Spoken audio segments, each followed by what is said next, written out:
முருங்கைக்கீரை நான் ஒரு தடவை இது மாதிரி செய்கிறேன். அது பிரகாரம் நீங்களும் ட்ரை பண்ணி பாருங்கள். ரொம்ப நல்லாயிருக்கும். ஹெல்த்துக்கும் ரொம்ப நல்லது. 2 in 1. இங்கே பாருங்கள், வேக வச்ச தண்ணி இது முருங்கைக்கீரை. இதை வந்து நம்ம ரசமாகவும் யூஸ் பண்ணிக்கலாம். ஒரு தக்காளி பழம் புளி போட்டு நல்லா கரைச்சி விட்டு இஞ்சி லைட்டாக இஞ்சி ஜீரகம் மிளகு இடித்து போட்டு அப்படியே லைட்டாக கொதி வந்தது. தாளிப்பு கூட தேவையில்லை. ரொம்ப டேஸ்ட்டாக இருக்கும். ஹெல்த்துக்கு ரொம்ப நல்லது.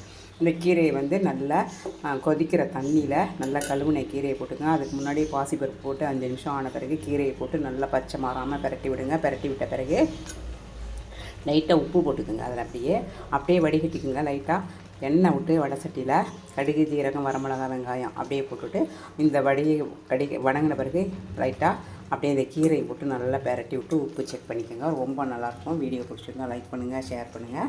நம்ம வந்து இது வேக வச்ச கீரைனால மறுபடியும் தண்ணி தேவையில்லை. அந்த ஈரமே போட்டு நல்லா வணக்கி எடுத்துக்கலாம். வீடியோ பிடிச்சிருந்தா லைக் பண்ணுங்கள், ஷேர் பண்ணுங்கள், கமெண்ட் பண்ணுங்கள்.